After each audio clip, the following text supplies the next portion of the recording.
ശ്യാംസ്രായ് എഴുതിയ കടസി അതിഥി. ഒരു പ്രണയവും അതിനൊപ്പം ഒരു ബ്രേക്കപ്പും പിന്നെ ആ സ്റ്റോറിയിൽ ഒരു മരണം ഉണ്ടെങ്കിൽ പിന്നെ ഇൻസ്റ്റാഗ്രാം ഫുള്ള് കുറെ ആ ബുക്ക് വെച്ചിട്ട് കുറെ ഇമോഷണൽ റീൽസ് ആണ് കാണുന്നത്. അങ്ങനെ കുറെ റീൽസ് കണ്ടിട്ട് എന്റെ ഒരു സുഹൃത്താണ് എനിക്ക് ഈ ബുക്ക് അയച്ചത് റിവ്യൂ ചെയ്യാൻ വേണ്ടിയിട്ട്. സത്യത്തിൽ ഞാൻ ആ ഇൻസ്റ്റാഗ്രാമൊക്കെ കണ്ടപ്പോൾ അതിലെ കമന്റുകളൊക്കെ വായിച്ചപ്പം ഇപ്പോഴത്തെ വായനക്കാർ ശരിക്കും ആഗ്രഹിക്കുന്നത് ഇങ്ങനത്തെ ബുക്കുകളാണോ എന്ന് ഞാൻ ചിന്തിച്ചു. കടസി അതിഥി അറിയാതെ പോയ ഒരു ആത്മാർത്ഥ പ്രണയത്തെ കുറിച്ച് പറയുന്ന ഒരു പുസ്തകമാണിത്. തന്റെ നായകന്റെ ജീവിതത്തിൽ കടന്നു വരുന്ന ഒരു പെൺകുട്ടി, അവർ തമ്മിൽ പ്രണയിക്കുമ്പോൾ നായകൻ നഷ്ടമായത് നായകൻ അറിയാതെ നായകനെ പ്രണയിച്ച ഒരു ആത്മാർത്ഥ പ്രണയത്തെയാണ്. പിന്നീട് വർഷങ്ങൾ കഴിഞ്ഞ് നായകൻ ആ ആത്മാർത്ഥ പ്രണയത്തെ കാണുന്നു. പിന്നീട് കുറച്ച് നാളുകൾക്ക് ശേഷം ആ സുഹൃത്തിനൊരു അപകടം പറ്റുവാണ്. ആ അപകടത്തിന് ശേഷം ആ നായകനും നായികയും ഒന്നായോ ഇല്ലയോ എന്നതാണ് ഈ പുസ്തകത്തിന്റെ ഒരു സ്റ്റോറി ഔട്ട്ലൈൻ.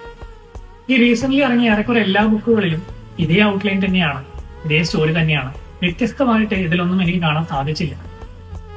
ഈ ബുക്ക് വായിച്ചവരുണ്ടെങ്കിൽ നിങ്ങളുടെ അഭിപ്രായം ഇതിൽ കമന്റ് ചെയ്യാം.